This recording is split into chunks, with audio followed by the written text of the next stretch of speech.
Good morning, everyone, to those who are on the east coast of Australia, and hello to everyone else, wherever you are. My name's Leslie Head and I'm President of the Australian Academy of Humanities. A big welcome and thank you for joining us this morning in our final session of the 52nd Symposium, our session, Emerging Insights in the Environmental Humanities. We were generously welcomed to country on Monday by Ngunnawal Elder Mr. Wally Bell, a custodian of the lands on which the central office of the Academy is based in Canberra. I'm joining you from the traditional lands of the Wurundjeri people of the Kulin Nation. And I'd like to express my respect for their elders, past and present, and extend this respect to all First Nations people joining us today. We are using a Zoom webinar format for this event, where only the panelists will be seen on screen. But you should know we have over 300 registrations for this session, so we can think of ourselves as a very big community gathered together. We will take questions towards the end of the session, so please post them using the Q&A function at any time, and we'll get to as many as our time allows today. You can also follow the discussion via Twitter, where our handle is @HumanitiesAU, and via the hashtag #AAHSymposium. If you do encounter any technical difficulties, please contact us via email at events@humanities.org.au.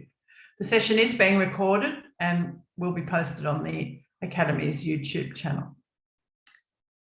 The Academy is deeply committed to supporting early and mid-career researchers, including providing opportunities to showcase their extraordinary work in events such as these, and assisting and recognising their work through our annual awards and grants programs. We realise that early and mid-career people are facing very difficult times with the double hit of COVID and university restructures.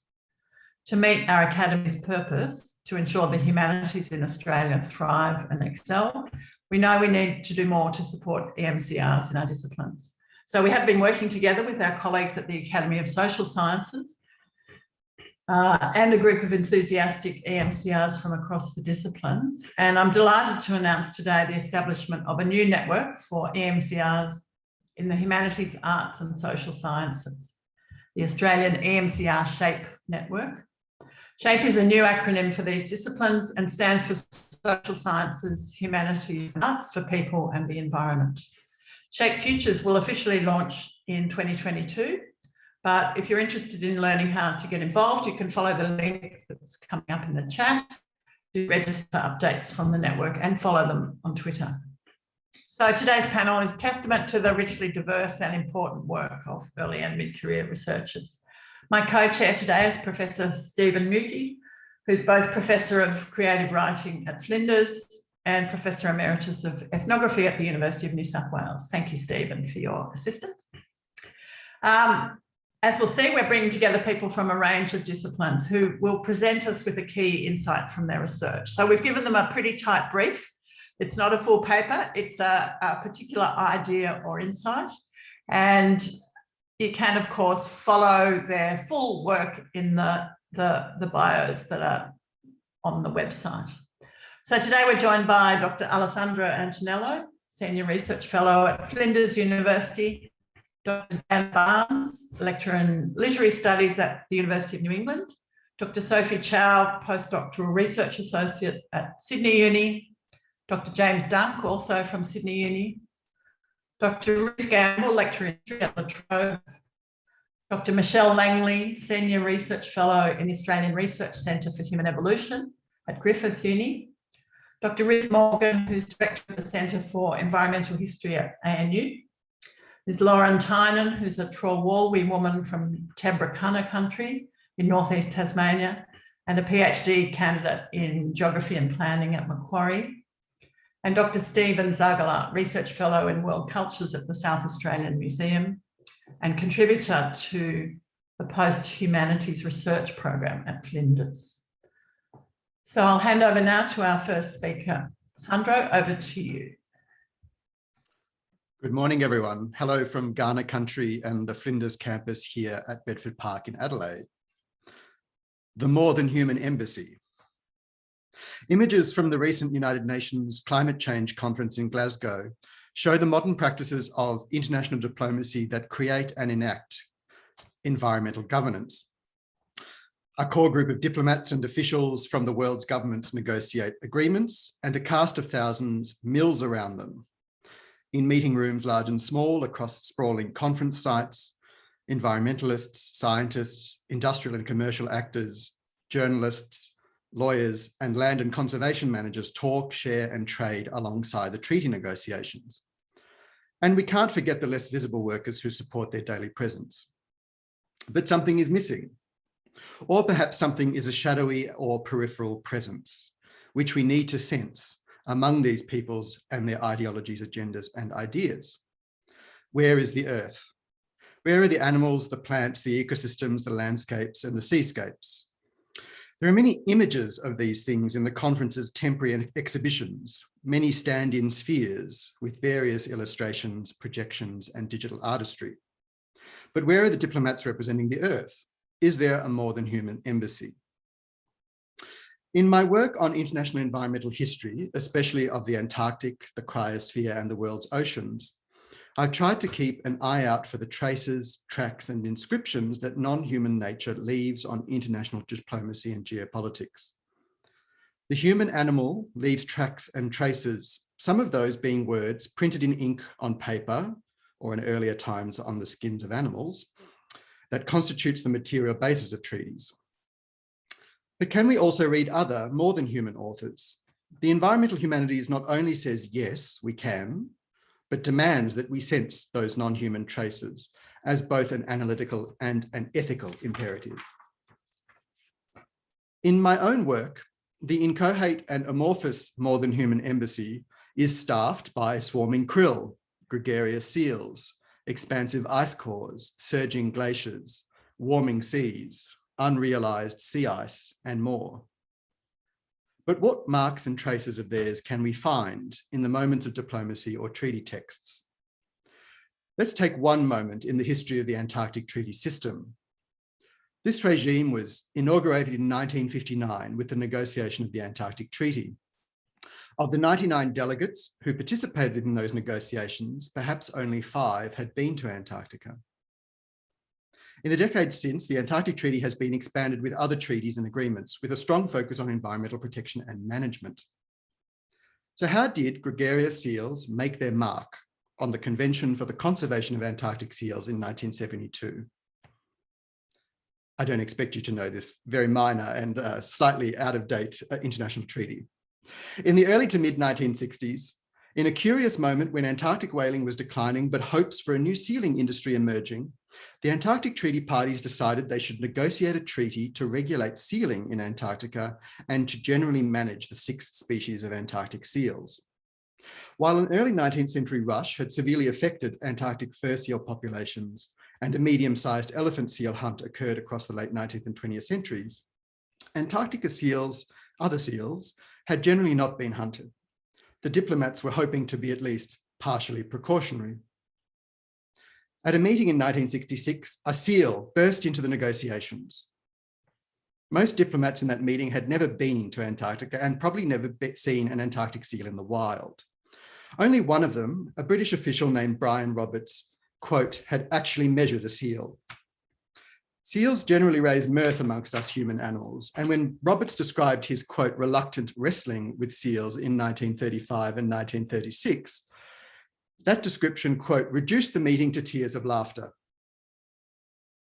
The Convention for the Conservation of Antarctic Seals barely manifests that mirth or any authorial flipper. Yet in a transitional decade in which some communities were reconsidering their relationships with marine mammals, a reversal from hunting to protecting whales and seals, moments of interspecies relationships decades before in an Antarctic landscape actually marked by slaughter made their mark in the halls of diplomacy. What if more of those present at the negotiations had actually wrestled a seal? If in general modern diplomacy can seem so tame and denuded of life, earlier modes of embassy were wilder. In earlier times, like much of human experience, the embassy was in fact quite immediately more than human. Non-human animals were present, and not just the horses on which embassies travelled, at least in Europe or Africa and the Middle East, but the animals alive and dead which were displayed or gifted. For centuries, African embassies to Christian and Islamic rulers took giraffes and other exotic animals to parade, display and gift. The Abbasid Caliph Harun al-Rashid sent an Indian elephant called Abul Abbas to the Emperor Charlemagne in 801. And a Portuguese ambassador in 1514 travelled with an elephant named Hanno to the Pope in Rome. The early modern rulers of Europe, Africa, and the Islamic world gifted horses, dogs, falcons, and other game animals and went hunting.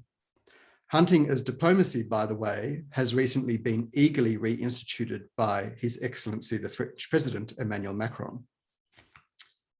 Although less prominent in recent years, animal diplomacy has continued. In the 1940s, as Nancy Cushing has shown, the Australian government tried to court goodwill in Britain and America with platypuses, and many will be familiar with the planned diplomacy of the People's Republic of China. Why have I spoken of traces, tracks, and inscriptions? These words have an older valence in humanistic inquiry, as well as more recent explorations in the environmental humanities.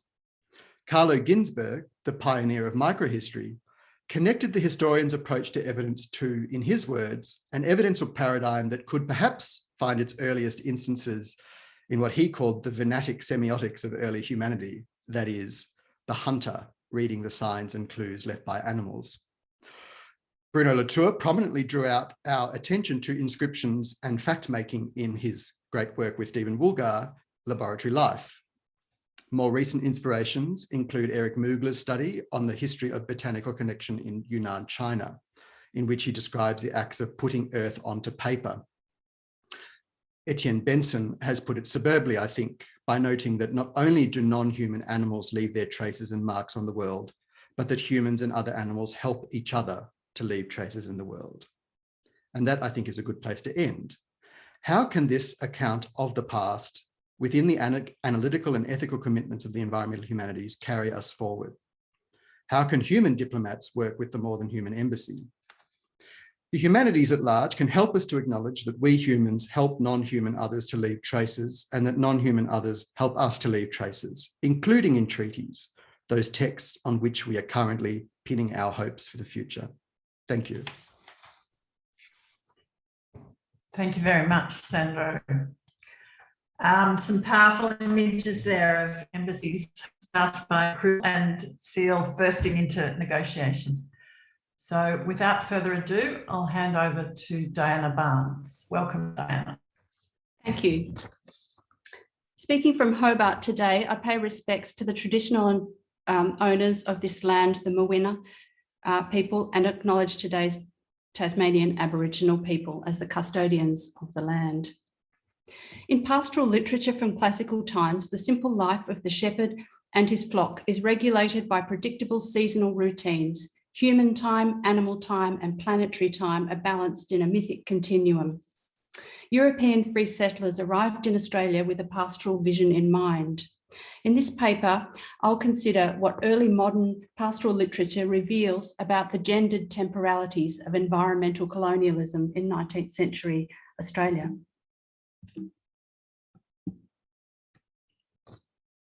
I begin with this commemorative statue of Eliza Furlong, a Scottish woman credited with establishing the superfine merino bloodlines that Tasmania became famous for. It was erected in 2003 in Campbelltown, the heartland of Tasmania's wool industry, where she and her husband held a 5,000-acre property. But unlike little Bo Peep, Furlong never did lose her sheep. Rather, she was the mother of sheep who still roam the district. This pastoral nursery rhyme is a strategic misrepresentation.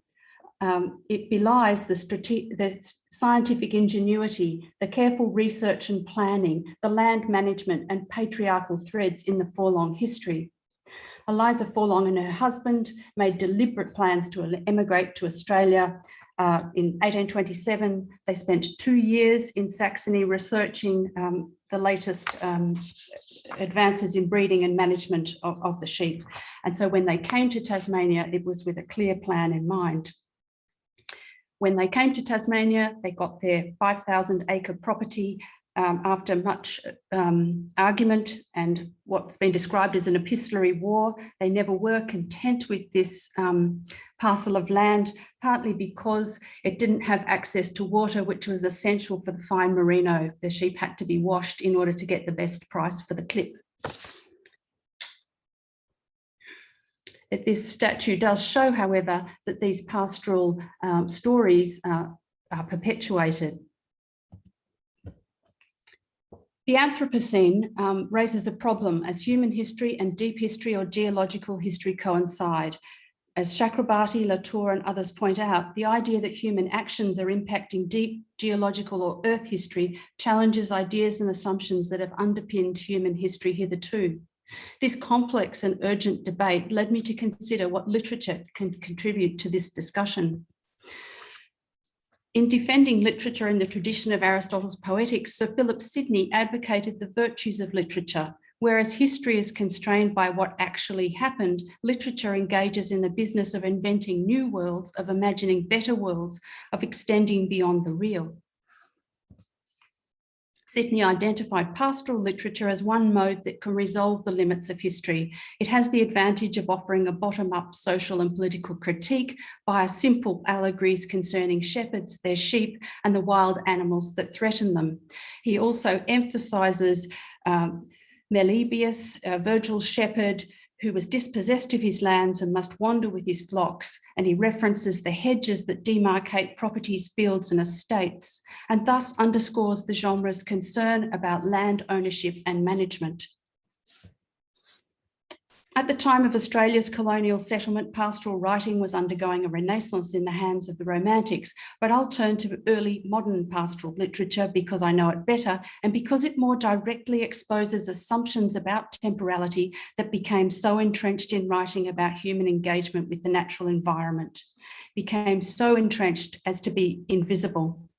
The example I've got here is Spencer's Shepherd's Calendar, which is organised in 12 eclogues named for the months of each year. Each eclogue concerns the shepherd's seasonal activities, and you can see in the illustration in January, the shepherd poet Colin Clout traversing a wintry landscape with his huddled, cold group of sheep. Spencer's shepherds sing lays that look backwards to mythic time and forwards simultaneously, representing a kind of double time. The seasonal cycle bears endless repetition. As old shepherds die, new ones are born. The sun sets only to rise again. This is the seasonal decorum that's highlighted in the preface. And from a 21st century perspective, Spencer's Shepherd's Calendar looks like a straightforward, almost naturalistic representation of pastoral time. However, it is a highly politicised reorganisation of annual time, published during a time when people were obsessed with time and forms of reckoning. Time was distinctly caught up in a debate between Roman Catholic and Protestant calendars. The Pope had recently suggested a correction of the Julian calendar by 10 days. Protestant nations were reluctant to go along with this popish plan. Furthermore, the calendar would begin in January in some countries in Europe, but in England at the time Spencer was writing, it actually began on the 23rd of March, and that's something we might not notice when we look at it. The idea of pastoral decorum gained particular importance as the fledgling colony of New South Wales sought to gentrify and distance itself from its penal origins. Baron Field, the Chief Justice of the Supreme Court, promoted pastoral life as a civilising antidote to the systemic brutalisation of transported prisoners. Pastoral idealism became tightly bound to burgeoning nationalism, but it was also satirised as the anonymous ballad A Pungent Pastoral, whose characters William or Willie and his lover Rose hail from Spencer's Calendar, but they're layered over with hints of the brutalities of penal culture to remind readers that pastoral is but a thin artificial veneer. Van Diemen's Land was established as an outpost of the Botany Bay colony in 1802, and sheep were there from the beginning. By the time it became an independent colony in 1825, Van Diemen's Land had more sheep than New South Wales and an established reputation for high quality merino. The first flocks were raised for meat and managed by shepherds on the open native grass grassland plains, but from the mid-1810s, large stations geared to wool production were established. This transition meant a contest between two colonial pastoral systems, that of the roaming shepherds who were ex-convicts and who had a third interest in the increase of their flocks, and the upwardly mobile middle-class station owners. Whereas the shepherds had coexisted somewhat harmoniously alongside Aboriginal people and their use of the land, the fencing of settled farms was a trigger for Tasmania's Black Wars. By 1831, when the Forlongs established their station at Campbelltown, Aboriginal people had been largely removed to Flinders Island. Louisa Meredith arrived in Tasmania in 1840 from England via New South Wales as an established writer with a couple of volumes of poetry to her name. Whereas she found romantic Gothic tropes well suited to her descriptions of what she found to be the social and environmental horrors of Sydney and its arid inland environs, she favoured the pastoral mode in my home in Tasmania during a residence of 9 years. This was partly owing to her preference for its climate and natural environment, which allowed settlers to more closely replicate English pastoral. She wrote admiringly that the most English and therefore most beautiful things I saw were the hawthorn hedges, which she much preferred to what she called dead wood fences. Nevertheless, Meredith had to adjust the conventional pastoral temporalities to fit Tasmania. She adds little explanatory notes, such as November here corresponding with May in England is a warm, dry month. And yet the translation was never exact. She had to also add that unlike England, even in early summer, her Tasmanian garden was prone to frost. Using a journal-style narrative, she calendared quotidian pastoral activities, both her own domestic household routines and the men's work of managing sheep and planting crops. She was concerned to naturalise a wholesome vision of settler colonial life and to unsettle Van Diemen Land's reputation as a dangerous colony overrun by hardened criminals and managed by brutal settlers who had driven the island's original inhabitants to extinction. Like Baron Field, she viewed pastoral life as civilising and improving for the prisoners. In Van Diemen's Land, the pastoral was a work in progress and not a fait accompli. Meredith emphasises how the settlers transformed the landscape by constructing buildings, making roads, draining marshes and fencing to make pastoral life possible. Literary pastoral ideals shape Meredith's narrative, but she's not but as an amateur naturalist and collector and accomplished illustrator, she regarded her environs with a careful, almost scientific gaze. She recognised a deep past that did not align with the literary pastoral tradition that shaped her outlook. Arriving in 1840, Meredith could only learn of Van Diemen's Land's first inhabitants from hearsay and environmental observation. Enumerating the shell types to be found at Oyster Bay, she observed Aboriginal middens, which she called shell banks, and reflected, this having doubtless been the case for centuries, the Aboriginal inhabitants would be accustomed to resort thither for the oysters. This clearly was a landscape shaped by Aboriginal people, but she worried about her readers, writing, I'm not aware if these little facts are worth recording for aught beyond evidence they afford of considerable and geologically recent changes having occurred in many parts of the Tasmanian coast. Elsewhere, she acknowledged the pastoral practice best suited to Van Diemen's Land must draw from Aboriginal land management practices, specifically cyclical burn-offs to diminish uncontrollable bushfires, stimulate regrowth and minimise brackens and shrubs unpalatable to grazing animals. Let's be clear, Meredith was an apologist for some abhorrent and racist settler colonial attitudes, including the virtues of a racially cleansed landscape.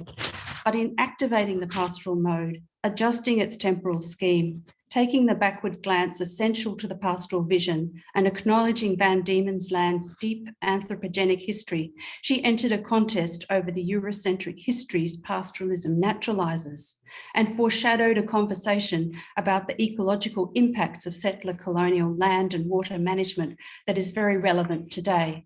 By viewing Tasmania settler colonial narratives associated with Meredith and Forlong through the lens of early modern pastoral, we find a species of imaginative world building unbound by history in a strict sense, and yet engaged in a contest over how human time maps onto seasonal time, deep or geological time, and mythological time. one that is prescient for today's environmental concerns. Thank you. Thanks very much, Diana.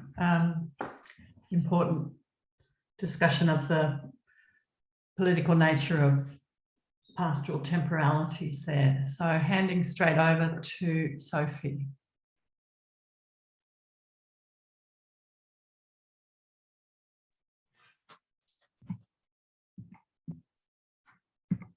Good morning, good afternoon, good evening, everyone. I'm speaking to you today from the land of the Gadigal people of the Eora Nation, and I want to start by paying my respects to Gadigal elders, past, present, and emergent, and also to Gadigal kin, both human, animal, vegetal, and elemental. My presentation today draws on long-term fieldwork and prior investigative research that I've been conducting in the Indonesian-controlled region of West Papua amongst Indigenous Marin communities, who in the last decade have seen some 2 million hectares of their customary lands and forests converted to monocrop oil palm plantations. The findings of this research are consolidated in a monograph that is forthcoming with Duke University Press in July 2022. And what I want to do in the next 8 minutes, is to give you a necessarily cursory overview of some of the key themes and insights presented in this book, as well as some of the lines of questioning that these insights invite for future research in the environmental humanities and consonant fields. So In the Shadow of the Palms interweaves ethnographic insights with conceptual findings from anthropology, the environmental humanities, Indigenous studies, science and technology studies, and critical race studies to examine the various facets of Marin's changing more than human life world following the arrival of monocrop oil palm. In its analysis of placemaking practices, the book explores how the proliferation of plantations, roads, and military infrastructures in rural Papua exert an immobilizing and deadly force on both Marin people and on their other than human forest kin by interrupting the flows and movements of organisms that render landscape alive. This immobilizing force finds visual representation in government maps that are instrumental to furthering the dispossession and displacement of Marin. Marin criticized government maps and their unnaturally straight lines because they epitomize the totalizing and hegemonic gaze and control of the state over the landscape and its inhabitants. Marin also counter the ocular-centric perspective of the state by producing their own maps that are shaped by the sounds and movements of diverse forest organisms, as well as their storied relationship to humans past and present. The book then examines how human and other than human persons in rural Papua come into being through their reciprocal exchanges of flesh and fluids within the sentient ecology of the forest. These fleshes and fluids take the form of sweat, blood, tears, and grease in humans and animals, but also sap, resin, rain, mud, and river waters amongst vegetal and elemental beings. Conversely, the expansion of monocrop plantations and their noxious chemical atmospheres is widely associated by Marin with the deteriorating condition of the skin and wetness of their own and others' bodies, manifesting in corporeal ways the rupture in social and cosmological relations prompted by agribusiness expansion. Moving from the forest and plantation to the village, the stories in the book turn to the deeply ambivalent relationships of Marin to animals that are now increasingly approaching Marin settlements in search of shelter and subsistence following the destruction of their native habitats.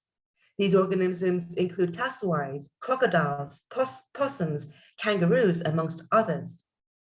But instead of cherishing or nurturing these so-called forest refugees, many Marin express pity towards domesticates because they are said to have lost their autonomy, wilderness, and freedom. This transformation in animals in turn evokes to many Marin their own experiences of political oppression and dispossession as coerced citizens of the settler colonial Indonesian state. Just as troubling to many of my interlocutors is the fact that many domesticates appear to enjoy living in settlements and refuse to return to the wild, much like a growing number of Marin themselves are drawn by the promissory lure of modernity and progress embodied in the plantation. Even those villagers who decry their political domination realize that they themselves in some ways replicate the oppressive role of the state by subjecting their animal kin to human control in the village. Domesticates are therefore provoking anxiety for Marind because they offer a somewhat all too faithful reflection of the ambiguous condition of their human keepers. The story then shifts from animal-human to plant-human entanglements, with a particular focus on the contrapuntal relationship of the native sago palm and the introduced oil palm. In contrast to sago, that thrives in the company of myriad species in the grove, oil palm is said by Marind to refuse relations with both them and the diverse organisms whose lifeways it destroys. The plant is alien and invasive. It pursues a solitary existence and devours lands and waters to further its proliferation. In the image of its own self-interested disposition, oil palm also breeds fragmentation and conflict among Marind communities over questions of compensation and land rights. Sago and oil palm in Marind narratives thus emerge as two radically opposed extremes within an effectively and politically charged moral vegetal spectrum. And yet, the seemingly stark counterpoint is complicated by the fact that many Marind also pity oil palm for its own subjection to totalizing forms of human and institutional control. And many villagers express deep-seated curiosity and wonder about oil palm's unknown origins, needs, and lifeway. The onto-capacity of the plant thus intensifies its speculative affordances as a heterogeneous object of wonder. The final stories of the book explore Marind understandings of historicity, time, and dreamscapes. Marind often say that since oil palm arrived, time has come to a stop and hope no longer exists. The time-stopping effects of oil palm arise from the plant's regimented and controlled modality of growth, its association with the linear temporality of capitalist modernity, and its enlistment in the nation-building visions of the Indonesian state. By imposing its monotemporal growth on formerly polytemporal forest ecosystems, oil palm forestalls the possibility of a meaningful present and thereby thwarts the possibility of shared meaningful futures for the forest's dwindling communities of life. And yet, the end of time can also be conceived as a form of resistance on the part of Marind to the promissory futures inflicted upon them by the state and corporate actors. By rejecting hope, itself an inherently future-oriented disposition, Marind are symbolically repudiating the temporal configurations upon which externally imposed techno-capitalist and nationalist visions of the future are premised. Here, giving up on the future is also not giving in to the particular kinds of futures imposed by plantation logic and its colonial capitalist underpinnings. Finally, violence and resistance in the plantation scene manifest also for Marind in the realm of sleep, and particularly in being eaten by oil palm, which is a dysphoric mode of dreaming in which Marind become possessed by oil palm in their sleep and witness their death repeatedly from their own perspectives and those of diverse forest beings whose existence is also jeopardized by agribusiness. Emergent dreams of being eaten by oil palm in rural Merauke constitute amplified projections of everyday anxieties triggered by the deleterious effects of agribusiness expansion on places, persons, and time. At the same time, these nocturnal experiences are also enabling new kinds of solidarities among those who are bound by their shared subjection to the oneric violence of oil palm. Practices of ritualized communal dream interpretation, in particular, reveal the interpsychic collective significance of dreaming as a social activity that is creating new kinds of alliances between oil palm's victims, both human and other. Here then, being eaten by oil palm constitutes a powerful imaginative means through which Marind unearth hope amidst the dystopic transformations haunting both their waking and sleeping worlds. To conclude then, I want to offer 5 key emerging conceptual insights that have come out of this ethnographic research in the Papuan plantation scene. First of all, Marind invite us to rethink violence as a multi-species act, one in which humans are not always the drivers and non-humans not always the victims.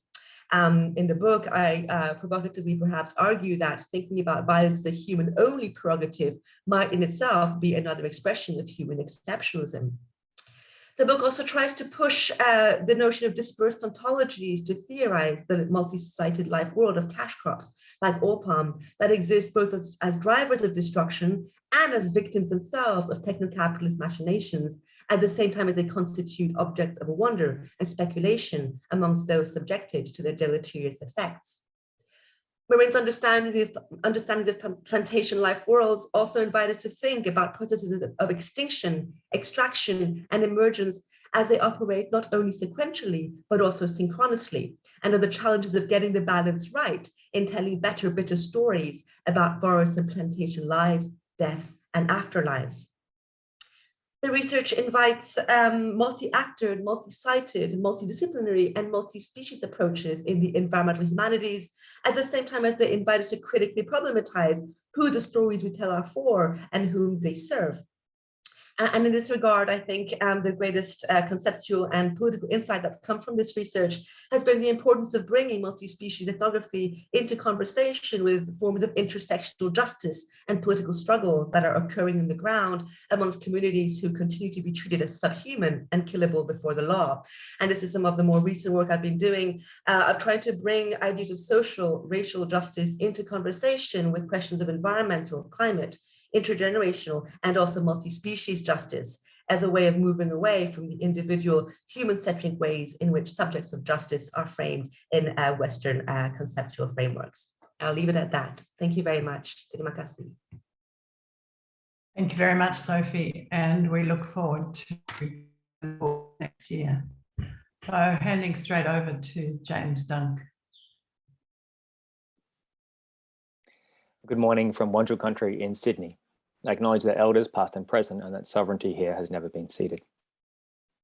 Our instinctive sense of environmental anxiety, wrote cultural historian Theodore Roszak in 1992, is little more than an ouch that does not tell us why we hurt or how to heal the wound. This anxiety was a clear precursor to the rampant eco-anxiety manifesting so widely today.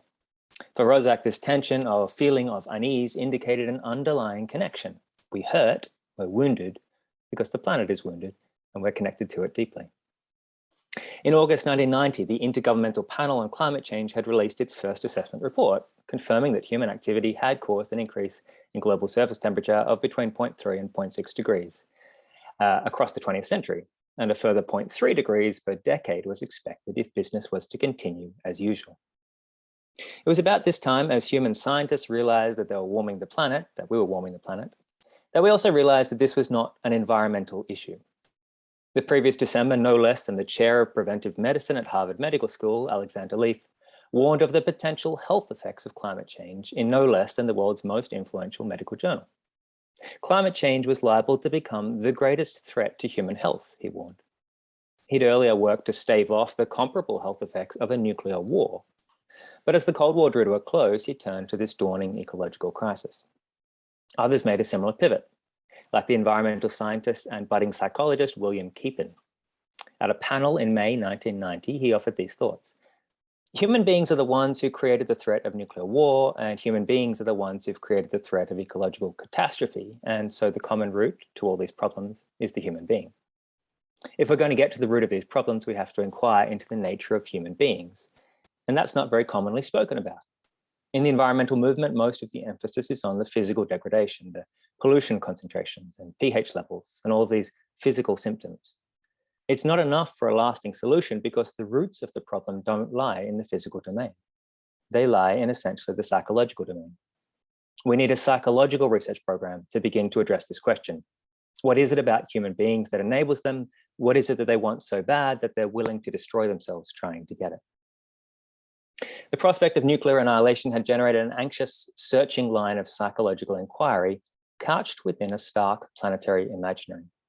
And at the end of the Cold War, this inquiry and this imaginary moved to accommodate new evidence of global ecological problems. Here was an emerging planetary psychology, a concerted effort to study the psychological elements of human relationships with the biosphere, to understand the connections between psyche and planet. For some, like Keepin, these crises revealed critical deficiencies in Western psychology, which had been deliberately founded, carefully founded in reductionist, experimental, scientific traditions in the quest to isolate and observe the mechanics of the human mind. The price it paid for that, argued Keepin, was disengagement from psychological reality. And there was no psychology relating to the environment because the environment is just a thing, and we don't have psychology relating to things. Or as Roszak put it, our dominant schools of psychotherapy are themselves creations of the same scientific and industrial culture that now weighs so brutally on the planet. They ignore the greater ecological realities that surround the Saki, as if the soul might be saved while the biosphere crumbles. In the 3 decades since this moment of realization, the amount of carbon emitted into the atmosphere has doubled. 1.5 degrees of global heating is now the bare minimum we anticipate, and it will be attended by more of the deadly climate events, political strife, and health effects that we're already witnessing, like the floods and landslides that have laid waste to parts of Canada this week after an extreme fire season stripped the soil and left it vulnerable. Business as usual, or a soft fossil fuel phase down, has us tracking much higher than this. In the short term I have left, let me be blunt. Our global trajectory over these decades, despite clear and regular warnings, suggested these crises have indeed revealed critical issues in our psychology. We've tried pulling all kinds of environmental levers, gathering data, creating frameworks and conventions, regulated and sued, but real changes, real measures for saving lives and restoring ecosystems have encountered intense resistance, which appears to well up from very deep places within ourselves. Second, this trajectory points to a related flaw in our psychologists, in the dominant schools of psychology, which encounter and shape those deep well springs in the clinic and elsewhere. Alternative theories and therapies have in fact been advanced across this time and earlier in deep ecology, in eco-psychology and elsewhere, with compelling ecological visions of the human psyche embedded and entangled in the life of the planet, and with suggestive diagnoses where psychological symptoms and collapsing ecosystems stem from the same points of origin. But these theories have been strongly resisted by psychologists committed to certain scientific paradigms. They've been busy treating symptoms, saving souls, while the biosphere crumbles. Finally, this trajectory may well indicate a failing in the humanities, because a critical problem, a deadly problem, was identified with our humanity 30 years ago.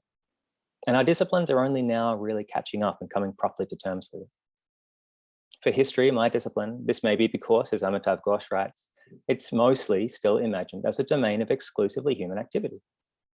Environmental historians speaking today reject this fixation, of course, as you've heard, and in creative and instructive ways write more than human history, intimate stories of human terraforming, as Ghosh might say.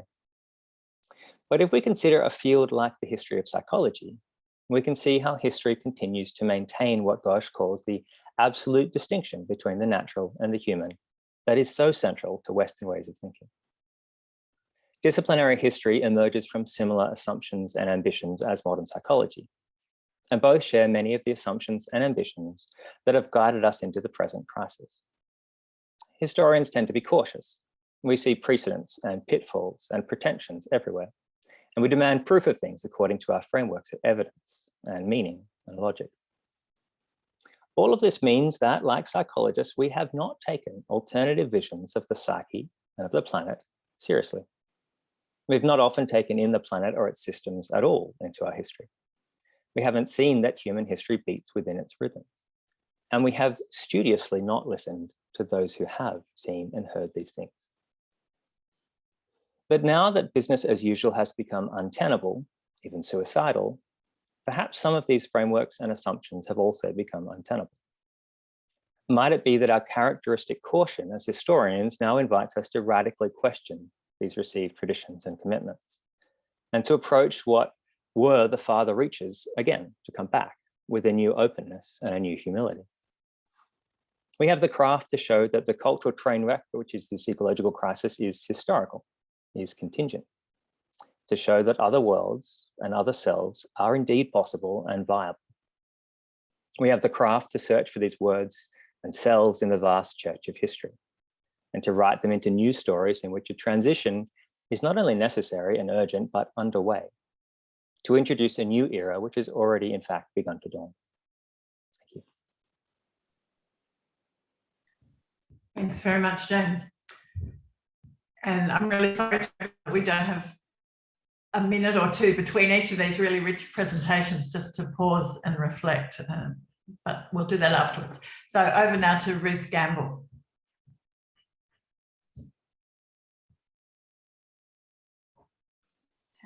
Unmuting and getting the images ready.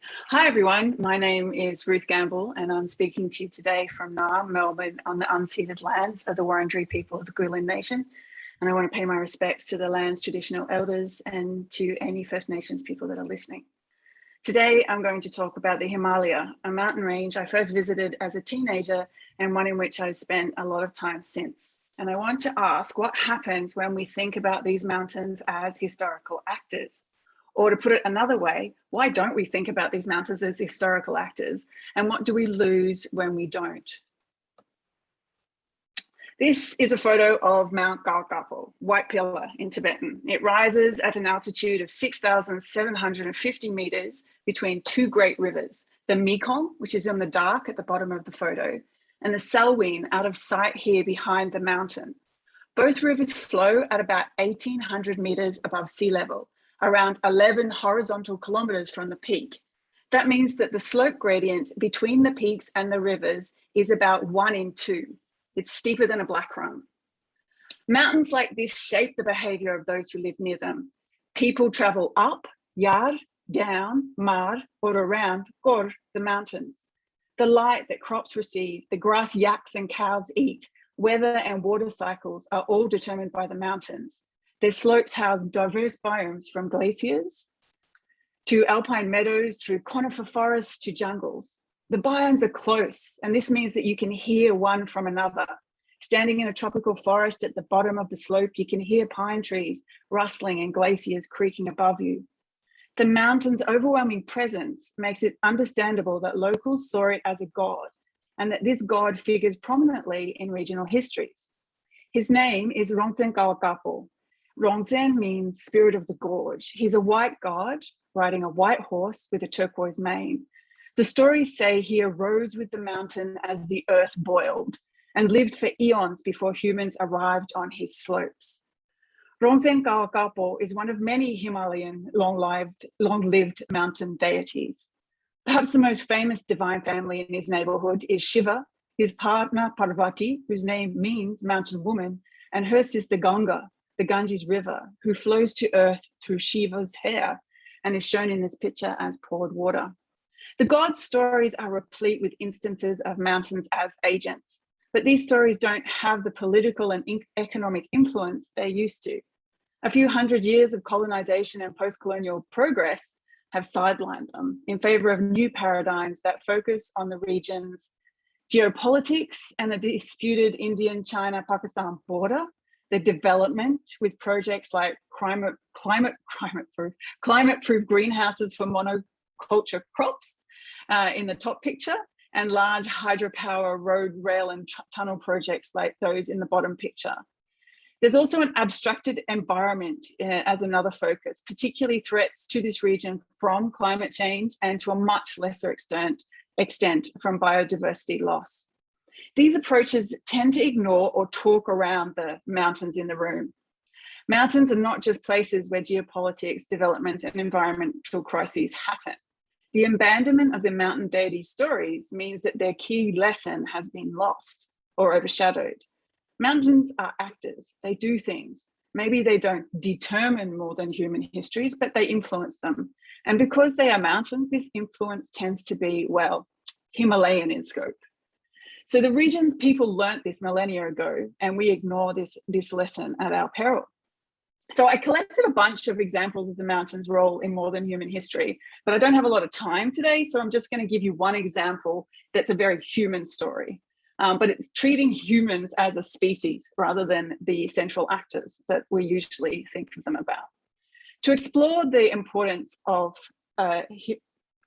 Himalayan history, I need to begin by pointing out that more humans live within this circle than outside of it. If you get your sense of the global from international organizations, this may come as a surprise.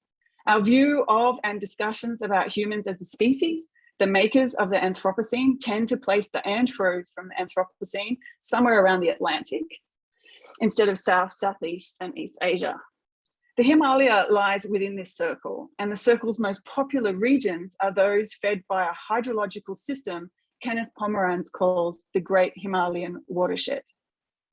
This one hydrological system includes at least 10 of Asia's major rivers: the Tarim, the Amu Darya, the Indus, the Ganga, the Brahmaputra, the Irrawaddy, the Salween, Mekong, Yangtze, and Yellow rivers.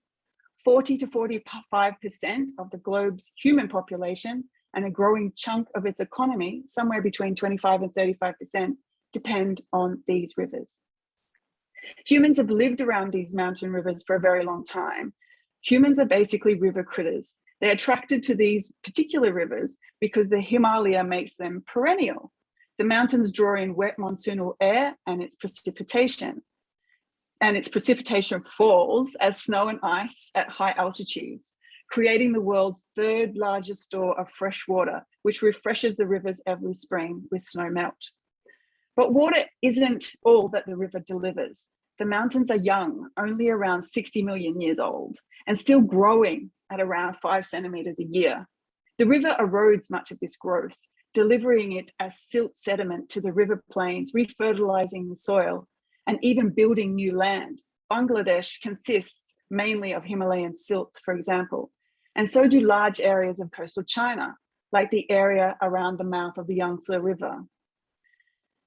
The silt route has underpinned the regions and almost half of humanity's agriculture and urban settlement for millennia.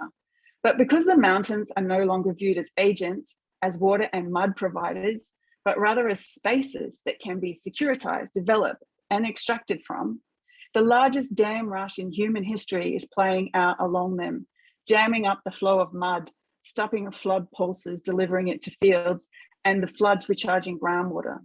The dams are stopping the mountains doing their thing for now, but this won't last. Either humans will stop being so destructive, or eventually the dams will make the area so unsupportive that its human inhabitants will have to move on.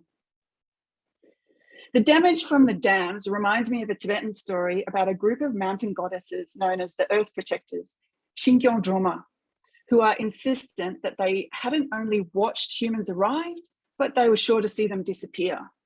From the mountain's perspective, we are indeed fleeting beings, messing with the systems that are keeping us alive. They were here before us, and unless we learn how to live within their systems, they will outlast us. They were always actors, whether we recognized it or not. To tell histories and make futures without them only does the creatures living around them, including us, harm. Thanks for listening. Thanks very much, Ruth, and some powerful images there as well. Thank you.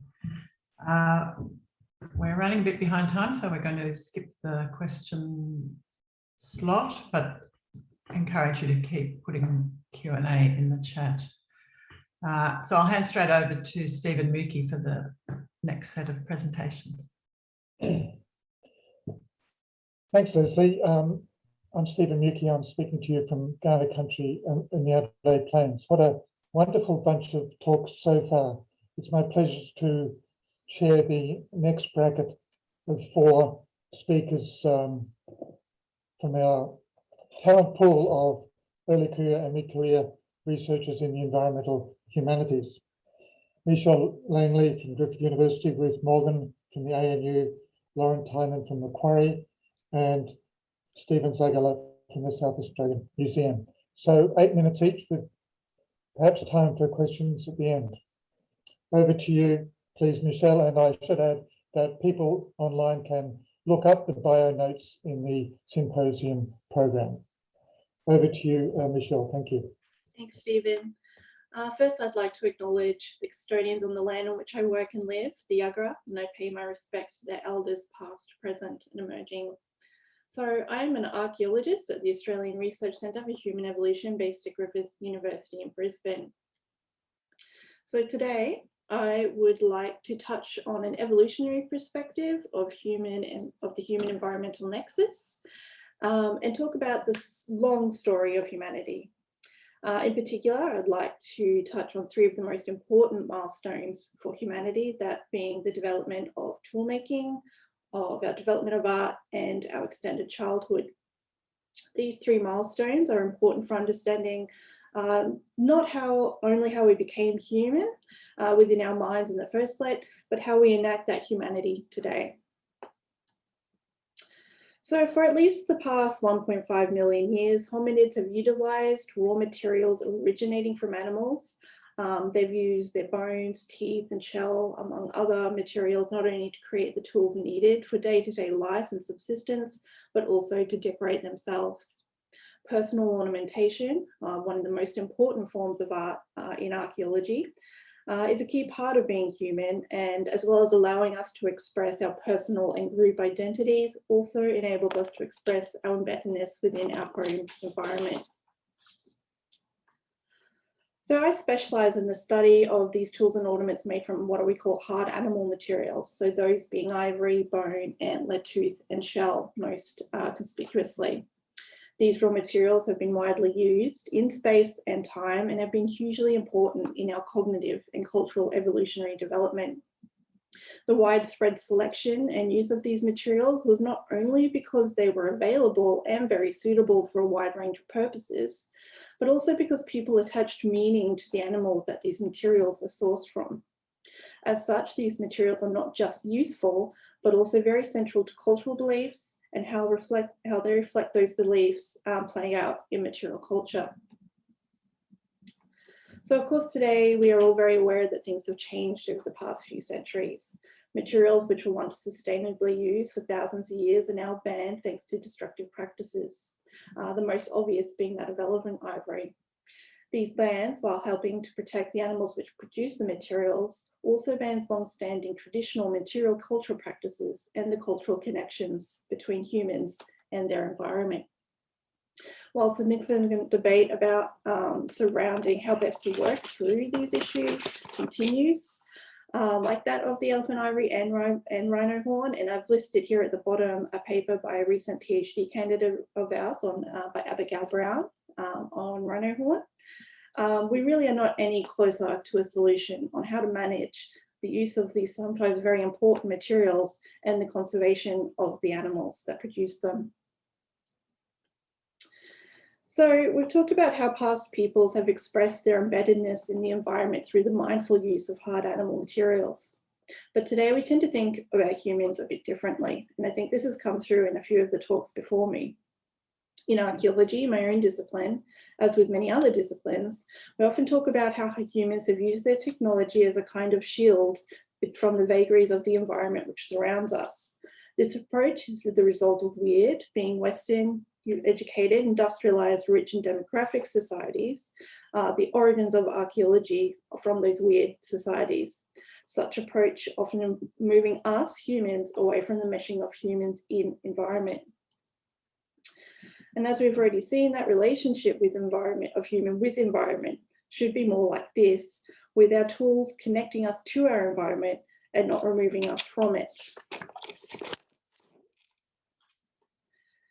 Okay, moving on to the third of those important milestones in human evolution, that being our extended childhood. So somewhere between 1.5 million and 200,000 years ago, an extra 6 years was added to our childhood.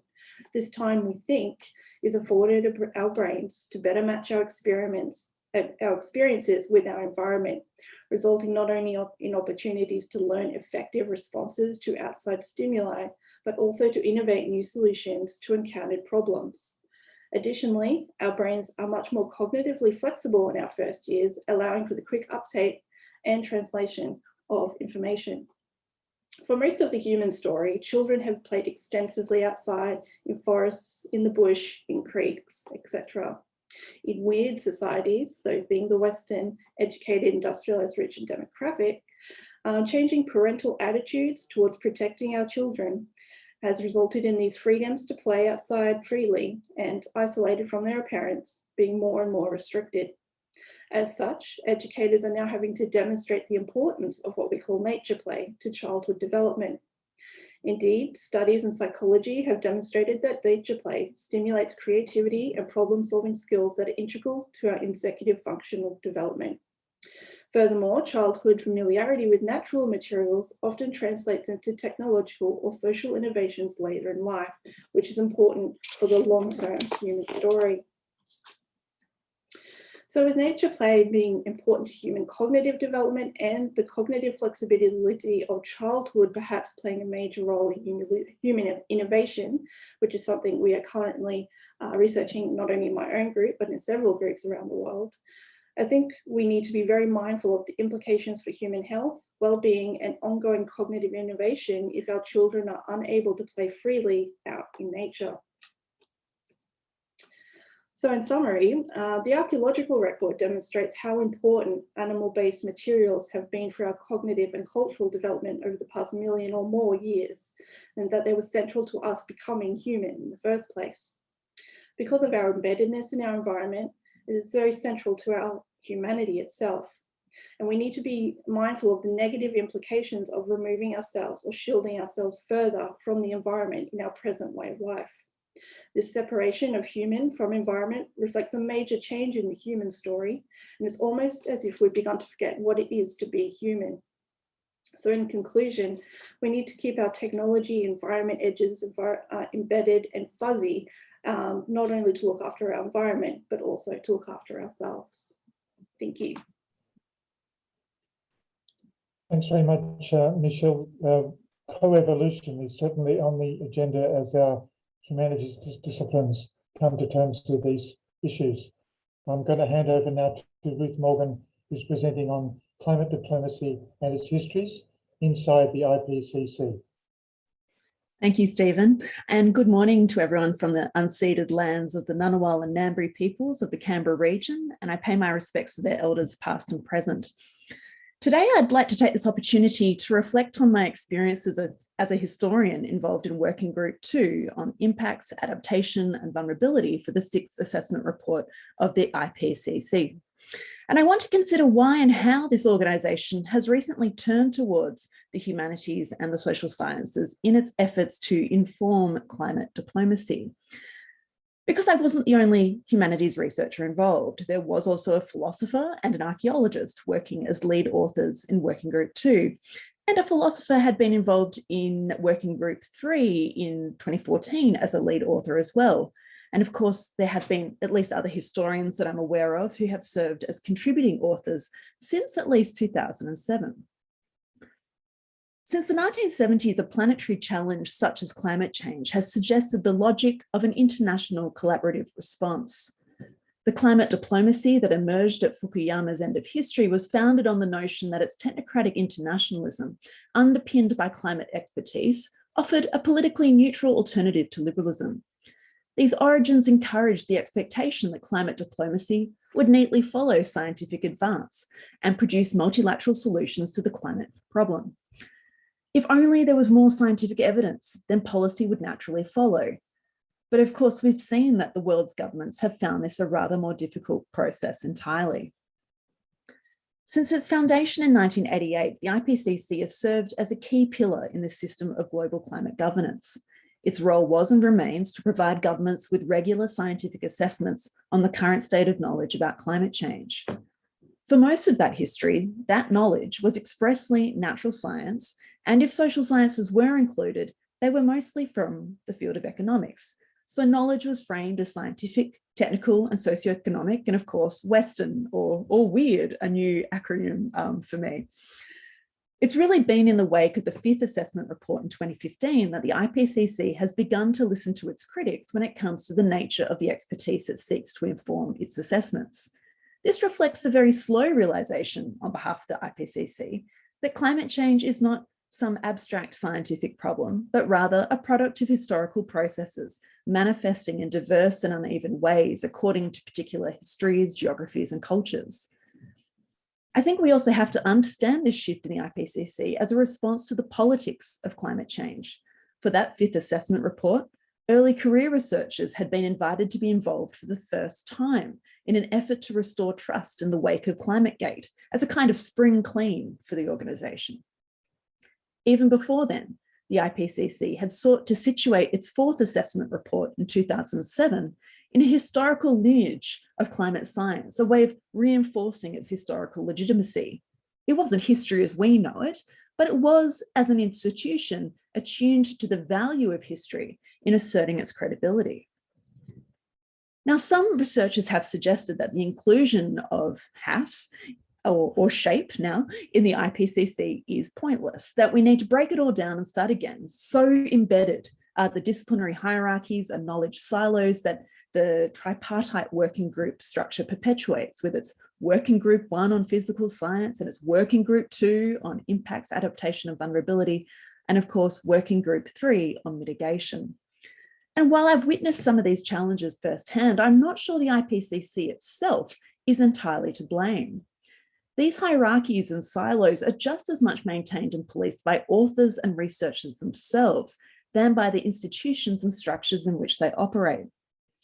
The issue remains that many of the IPCC's authors and its audience of policymakers, both from the global north and global south, aren't exactly convinced as to the possible contributions of our disciplines. Quantification rules, the supposed objectivity of numbers reigns supreme. And for an organisation that seeks to be apolitical and authoritative, that objectivity makes those numbers especially important. Perhaps what there is space for inside the IPCC is the doing away, though, with this myth of its objectivity. Of course, there is room for the global, that view from nowhere. That's not going to go away. But all those authors, regardless of their discipline, are coming from somewhere, and we should acknowledge that. Embracing that, I think, might actually help to enhance the IPCC's legitimacy by breaking down really unrealistic public expectations of scientists and science, and by showing how climate knowledge is actually produced and how consensus is reached. And we can also learn from similar efforts that are underway in the much younger Intergovernmental Science Policy Platform on Biodiversity and Ecosystem Services. Quite a mouthful. One exciting development, I think, for the 6th assessment report has been a much greater effort, certainly in Working Group 2, to work with Indigenous and traditional knowledge holders and to amplify their voices and experiences. Some of us, led by Sami scientist Tero Mastonen, were involved in putting together a short collection of accounts by Indigenous peoples of how different communities are experiencing and responding to climate change. And Swedish geographer Martina Kreta and I put together a special journal issue featuring Indigenous researchers on case studies of water-related adaptation by their communities. These 2 efforts were a response to the assessment requirements of the IPCC, that assessed material has to be in a particular form and published by a particular cut-off date, which has tended, of course, to exclude certain forms of knowledge from its final reports. These are 2 public-facing initiatives, and I can assure you that there is more in the report, which will be published in the new year. I'd love to say more, but we are under very strict instructions on what we can and cannot reveal. But what this tells me is that the IPCC can be changed from within by the disciplines and the authors involved, that our disciplines do matter in terms of changing the forms of knowledge that get elevated to policymakers. So in closing, being inside the IPCC is not the only way or even the best way for those of us in shape to contribute to the urgent socioeconomic, cultural and political changes necessary in this time of climate and ecological crisis. But to have our disciplines inform those people within those institutions and their policy audiences has to be part of this process. Thank you. Wonderful, thank you, Ruth. Certainly power knowledge nexus changing under the threat of universal threat. Yeah. I want to move on now to Lauren Tynan, who's going to be talking to us about climate change is colonial, mismanagement of country, researching Indigenous cultural burning in Australia. Over to you, Lauren. Thank you very much. And I'm joining you from beautiful Awabakal country extending to Warramai country. And I want to pay my respects to those who have cared for this country well enough for me to be sitting here and actually talking to you today. So my name's Lauren Tynan and I'm a trawlware woman from Tebrikuna country in northeast Tasmania. And I also want to acknowledge that any insights and anything I'm sharing today is not my own and can never be my own, because it's also held by the plethora of people who have shared knowledge with me along the way, including Uncle Harold Riley, where some of these insights will be put together in a chapter that's currently in press. And also acknowledge the other fire knowledge holders up and down the coast of Australia who have shared with me, such as Ollie Costello, Uncle Nook Webster, Victor Stephenson, Den Barber, Annie Karina Norman, and many, many more. So we know that climate change is not a future scenario. It is here now and was heralded into lands through colonisation. In Australia, the tall ships cruised into Bidjigal, Gadigal, Darug country, invading sovereign lands and peoples and stealing land, people, resources, wealth, health, and languages and futures that were dreamt by creators and lived out by people in accordance with law. Colonisation brought climate change, and its repercussions reverberate far and wide, now reaching places in the world that didn't experience direct colonial invasion. The old people have always said that Western civilization will collapse. From the perspective of the oldest living continuous culture in the world, the rise of Western civilization as a global power is but a blip in time. And just like the dinosaurs enjoyed their reign on Earth, so too will Western civilization fall. This used to sound radical to discuss the collapse of a civilization, but it's happening before our eyes. I myself always imagined this collapse would happen through the pillars of Western civilization, its institutions and economies. However, I forgot that those pillars stand on the foundations of country. And as our law has always taught, if you don't respect country, there will be consequences. Climate change is collapse. These ideas resonate with the knowledge shared by many Indigenous peoples that climate change is better understood as the colonial mismanagement of country. Yes, climate change is real. However, the increase in, for example, severe wildfires is not just caused by climate change, it is caused by the poor management of country by settler and or capitalist governments. Colonialism and climate change are intimately linked in two important ways. Firstly, climate change replicates the patterns of colonialism through the dislocation of peoples and destruction of the environment. And also, climate change is largely treated as a scientific and policy issue, which puts the governance of climate change into the hands of those same institutions which are premised on the dominant culture of colonialism and which are responsible for the dislocation of peoples and destruction of country itself in the first place. Climate change is being caused by the same patterns of colonialism, a scaling up of alterations to country in the pursuit of fast economic growth. The dislocation of peoples and destruction of country that accompany colonialism have led to and are effects of climate change. People have become disconnected from country, leading to poor management of country. Poor management of country is creating disasters right across land and sea country. And these colonial practices of poor management are causing climate change, which are exasperating disasters such as the wildfires of the 2019-2020 in Australia. We know this. And as Professor Bronwyn Carlson pointed out in the Academia lecture on Tuesday, Indigenous people know climate change and know how country is being destroyed. We know these changes are caused by the complete disregard, destruction, disrespect, and mismanagement of our country, our land, and our ancestors. We've seen it coming. We've been sounding the alarm, but is anyone listening? Tasmanian Aboriginal elder Uncle Harold Riley knows country. He says, "This was all open grassland in my time.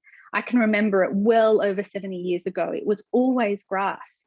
Before the invasion, that's where the people would be living and camping on those ridges.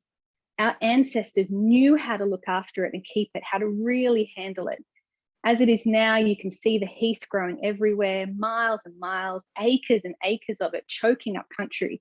It's just very, very bad management." See, burning this wouldn't come into the equation for the general public because they would have thought this is how it always was. It's pretty hard for them to understand that because they just can't understand it. Reading country is about seeing all these layers of history, politics, and time moving across the land and accumulating at certain points for change. In Australia, these layers have been building into various movements, one of which thankfully is a growing awareness in the mainstream of Indigenous land management practices. However, this awareness does not necessarily translate to respect, action, or understanding. Recently, I attended a seminar on fire where a non-Indigenous fire ecologist described Aboriginal cultural burning as the flavour of the month, highlighting how Indigenous knowledges are often treated as tokenistic playthings for the Western sciences, whereby extractivist, functionalist thinking results in the mismanagement of land, Aboriginal country. Western knowledge tends to extract Indigenous knowledges from their context, knowledge holders, and test them against the methodologies of Western science, where they inevitably fail and are thrown aside in the quest for new knowledge. This is the process of colonialism and discovery again. This is what Indigenous knowledges are up against. But for us, fire is kin. This is no plaything. This is not romantic. It is about respect. And if you don't respect fire or country, it will turn on us, because country is teaching us a lesson, and are we listening? We're talking about knowledge here, but how does this knowledge get translated through research, and how does country become part of our data set? I wonder what makes knowledge knowledge, and how does this become data in our research? Researchers revel in data, data sets, data analysis, data bases, data banks. But what would happen if we started to recognize data as knowledge, knowledge sets, knowledge analysis, knowledge bases, and knowledge banks? I imagine researchers would be bound by a different set of ethics and be required to apply a different level of nuance to their studies. Or at least I hope so. In my research, I have a real concern for Indigenous cultural and intellectual property and research ethics more broadly. I'm working with elders and knowledge holders from my Aboriginal community, and if I wanted to, I can see there are loopholes and incentives that exist in research practice for me to record their knowledge, collect their data, put my name to it, publish it, and become an international expert, own it, and profit from it. To tackle this, I believe a stronger research ethics can be found through relationships, specifically relational accountability. This goes beyond any bureaucratic process of research ethics approval and encourages ethical engagement through protocols and relationality. Country is being destroyed through mismanagement, through colonialism.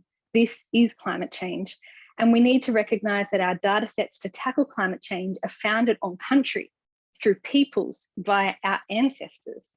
Not data to be mined for analysis and disembodied, but people's stories, law, and knowledge, and we need to acknowledge it properly. Thank you. Terrific. Thanks, Lauren. Which reinforces for me that when people often look at something they're happy to call nature, if they look a bit more closely, they find they're looking at mismanaged Aboriginal country. I'd like to hand over now to Stephen Zagala, who's going to tell us about when aesthetics matters. Thanks, Stephen.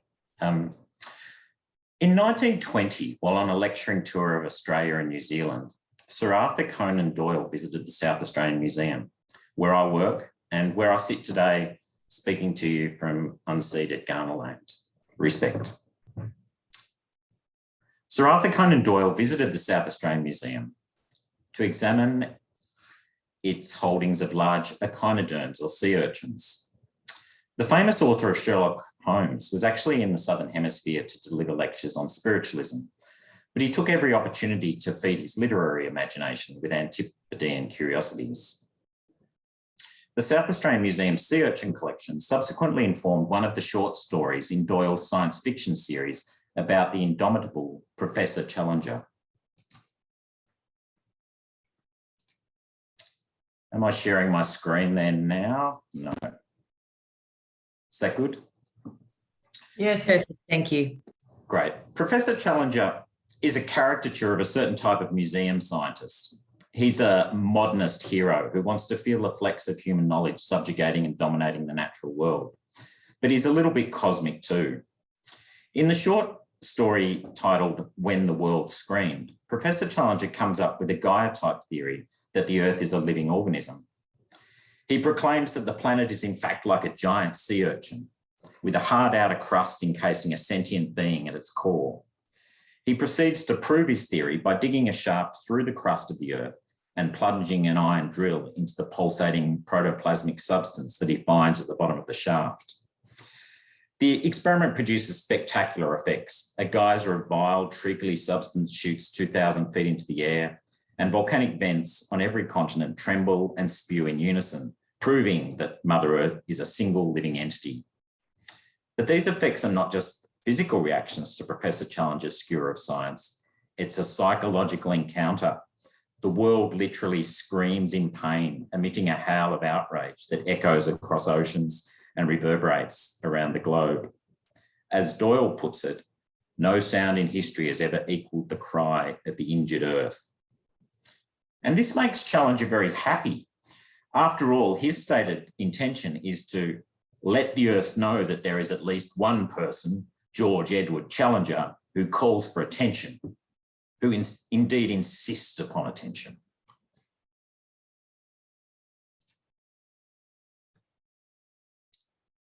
Some of you might also recall that Gilles Deleuze and Phyllis Guattari recruit Doyle's Professor Challenger to play a role in their epic ficto-critical work, A Thousand Plateaus. In that context, Professor Challenger is stripped of his humanist hubris and scuttles off to explore post-human possibilities. The planet is not personified as another member of Professor Challenger's expanding audience, and the professor doesn't gloat with self-satisfaction at having put the planet in its place.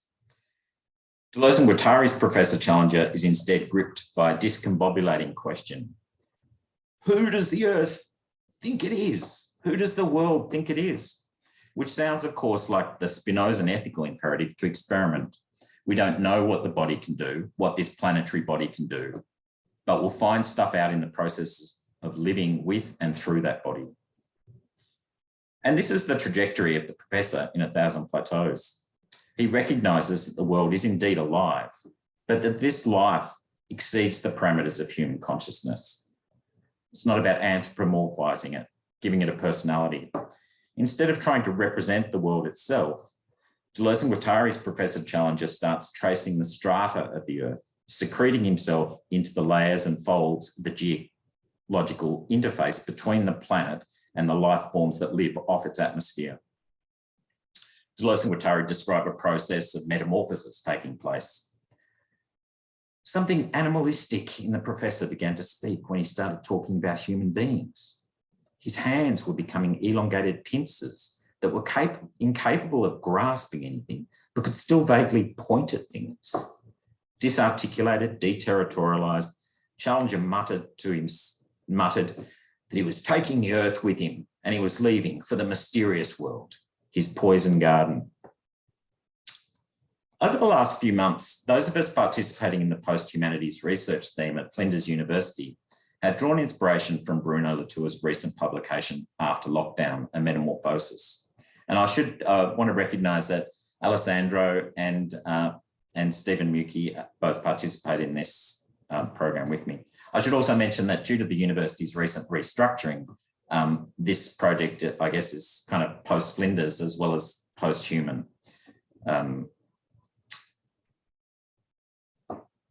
Who does the university think it is? Anyway, slides.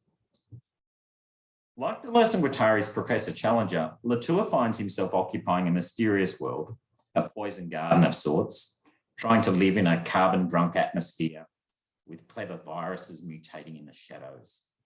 Maybe his university is being restructured too, I don't know. But he insists that this is not a crisis. Leave the humanist melodramatics to the moderns, to those who want to make the screaming world into their spectacle. Latour embraces lockdown in our environmentally precarious situation as an opportunity for mutation, for metamorphosis. In a reworking of Kafka's classic tale, Latour imagines himself turning into an insect as he goes through the process of de-isolating from COVID lockdown. The interruption afforded by COVID is a circuit breaker of sorts that now allows earthlings, as Latour likes to call us, to fall back to earth and find new ways to survive. Latour takes particular inspiration from mushroom cultivating termites that live in mounds like humans live in cities. And the termites build these mounds by drooling clump after clump of chewed earth, extending their interiority into the environment as an evolving exoskeleton. They are grounded and committed to composing their lived reality in experimental symbiosis with place. Latour often makes me cringe a little bit when he starts talking about the importance of aesthetics, because he likes to focus on the way spectacles of sensation have a certain broadcast appeal. Developing his ideas through literary dramas or whiz-bang art exhibitions is a way of making non-academic audiences feel the importance of his message. And when he starts writing like this, he starts to sound, to me at least, like Professor Doyle's Challenger, conjuring an aesthetic spectacle as some sort of popular proof. But his after lockdown publication brings aesthetics back to earth. He gets back to aesthetics understood as the process that precedes consciousness, that precedes politics, that precedes identity, and makes these things possible. Aesthetics as a space of emergent subjectivities, of responsive ontologies. His insect personae gives him a dramatic vehicle for fabulating new perspectives. And these perspectives pay attention to the aesthetic processes that underwrite the co-becoming of life forms and environments. This is when aesthetics really matters. So let me come back to the South Australian Museum's collection of sea urchin shells. For Doyle, the urchin shell is an inanimate container, isolating one life from others. But the urchin shell is actually an endoskeleton that forms inside the skin as a patchwork of small interlocking plates. The fragile orbs that wash up on beaches lost the fleshy urchin in which the shell was seeded. And most of the outer dermis and spiny extrusions have fallen away. The shell finds new ontologies as hidey holes for small fish, as footings for coral and sponges, as wonky spheres in ikebana arrangements, pendants in jewellery. In other words, they trace a trajectory of non-human life creatively, aesthetically, co-becoming with its environment. The challenge of working in a natural history museum today, it seems to me, is to wrest specimens from their stasis in taxonomic boxes, isolated in their species specificity, and celebrate their aesthetic participation in a broader flow of matter. This is when aesthetics matters, when it draws us into the processes from which new configurations of life can emerge. This is when maybe the earth will start to sing with us rather than scream at us. Thank you. Terrific. Thank you very much, Stephen. I think we have only a couple of minutes left, and there's been some interesting activity in the Q&A session. And we have a request to stay online.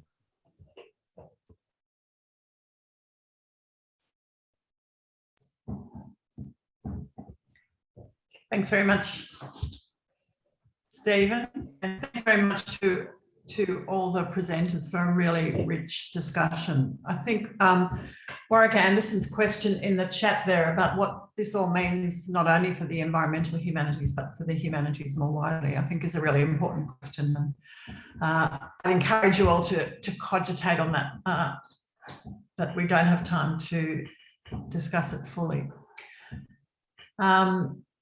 So that brings us to the end of our symposium this week. And in closing, I just need to thank a lot of people and to assure you that the Academy will continue to work across the disciplinary boundaries and also the jurisdictional boundaries, and to support the actions of various communities of research as best we're able to. We've heard a lot this week about how central Indigenous knowledges are to understanding and responding to environmental change, and that this demands from us both respect and reciprocity. We've also had some very valuable reflections on the role of the Academy itself. We are listening. We have committed to better recognising Aboriginal and Torres Strait Islander researchers and knowledge custodians in our organisation, and have embarked on a consultation process about how best to do this. Just a reminder, you can catch up with the ideas presented throughout the week as we post the recordings on the YouTube channel. And everyone who has registered will be sent the links as these go live. Now to some very important thanks, as these events don't happen without the really tireless work of many people, both the ones you can see on your screens and the ones behind the scenes.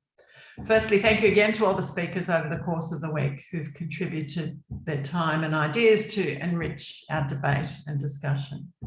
My thanks to our conveners and chairs who put in so much work to bring you a thought-provoking program, to Alan Marrett, Libby Robin, Katie Holmes and Stephen Muki, who's here with us. The program was almost settled as we just went into that final lockdown, and then we had to adapt ourselves to a virtual format for the second year running. And to all our fantastic staff at the Academy who've constantly had to adapt this year delivered a nearly seamless program, to the events team of Alex Giudici, Ashley Richards and Samantha Tutton, so ably supported by other members of the Secretariat team. I really implore all of us who've attended the symposium over this past week and all working in the wider humanities to take the insights that have been shared here and think how to push them forward. It's a test for all of us as to work out how best to live and to work in the current context. And it's one that we need to bring our ongoing brains and hearts to bear. So thank you very much again for joining us, and wish you all a very nice weekend. Thank you.